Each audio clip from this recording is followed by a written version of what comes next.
Count of three. 1, 2, 3. Congratulations, Barangay San Miguel. Or Vico Soto. Maraming salamat. Kulang po tayo. Magandang umaga sa ating lahat. Barangay San Miguel. Sa lahat po ng mga kasama natin ngayong umaga, maraming salamat po. Siyempre sa ating Congressman Roman, Vice Mayor Dodot, kasama ng ating mga konsyal, Councilor Angelo, Councilor Maro, at siyempre sa ating Barangay Council, sa ating pamahalaang barangay, sa pangunan ni Cap Manny. Maraming salamat, Cap, sa tulong, sa suporta. Alam mo, pag may mga project tayo sa Barangay San Miguel, hindi tayo masyadong nahihirapan dahil yung barangay nakaalalay po sa atin. Talagang tumutulong sila sa iba't ibang mga proyekto natin sa barangay. Kaya Kap, thank you. At sa inyo pong lahat. Para po sa inyong kaalaman, ito pong project na ito, ang total nakakabaan niya kasi magkabilang side po ay nasa halos 1 linear kilometer din. Over 900 linear meters po. Nasa 476 linear meters sa isang side, nasa 484 linear meters sa kabila.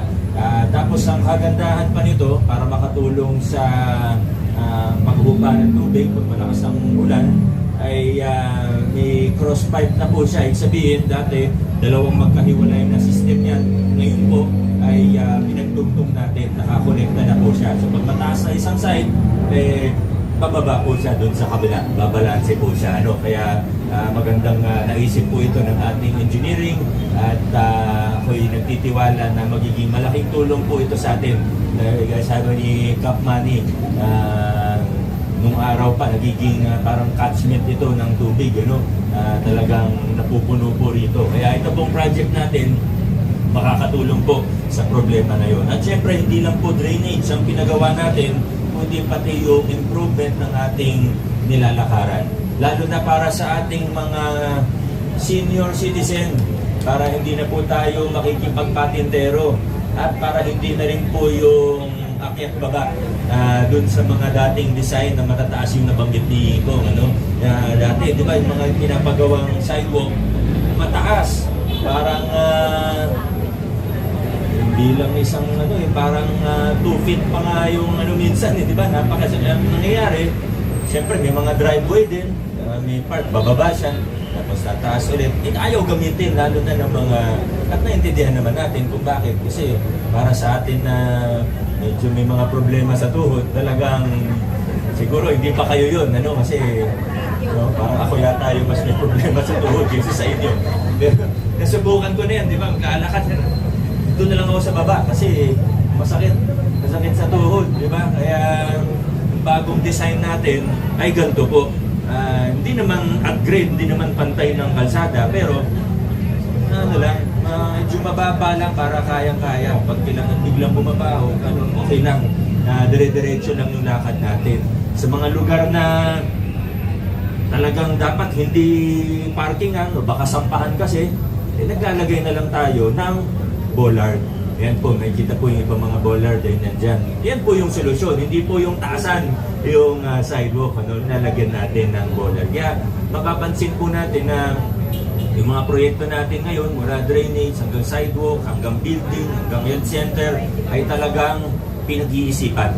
Hindi po para-para kung ano lang maisip ay pagawa ka, hindi po. Talagang pinag-iisipan kahit yung maliliit na detalye. At para sa inyo po yan, para sa ating lahat, makikinabangan po natin yung gantong klaseng mga proyekto. Kaya gusto ko lang din i-comment ng ating engineering department. Asan mga engineer natin? Ay, Father Melvin, good morning po.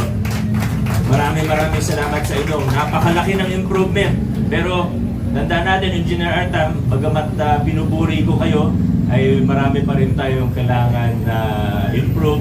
Diba yung paalala po namin lagi, minsan, sinasabi rin sa akin ni Kong, pati ni Vice, may mga nadadaanan tayo minsan na pinagawa natin yung sidewalk, pero may naiwan na pedestal na pwede namang tanggalin na.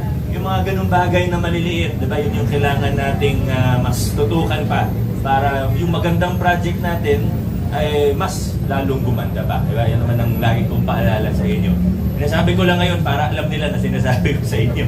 Ano? Pero nakikita po natin, yung mga project talaga natin ngayon, pinag-iisipan talaga. Kahit yung mga health center, kasi sunod-sunod yung mga health center natin na bagong bukas, ilan po yung pinapagawa pa ngayon. Hindi yung basta maisip lang na, sige, building, ganito kalaki, ito yung gagawin. Kundi, tinitingnan ano ba yung DOH standard, pati yung pwesto ng bintana, para sa limbawa sa TV dots. Diba? Talagang pinag-iisipan lahat, hindi po yung gawa lang ng gawa. Kaya ang kinalalabasan, yung output natin ay mas maganda, mas tumatagal, at yung kalidad ay nandyan. Ano po? Kaya maraming salamat sa inyong lahat kasi hindi po magiging posible ang lahat ng ito kundi po sa tulong at suporta din ninyo. Congratulations Barangay San Miguel! Mabuhay ang Lungsod Makati! Maraming salamat po, Mayor Vico Soto. Ngayon po ay dadako na tayo sa... Yes. Sir, sige po, sa unahan po. Padaanin lang po, atras lang po tayong konti.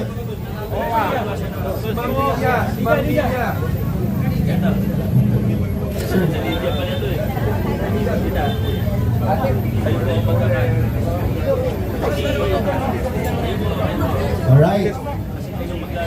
Barangay San Miguel at the count of 3. 1, 2, 3. Congratulations, Barangay San Miguel.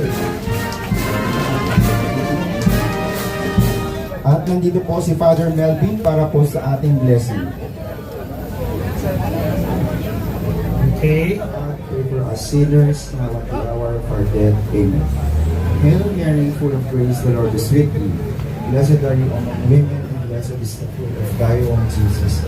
Holy Mary, Mother of God, pray for us sinners, now at the hour of our death. Amen.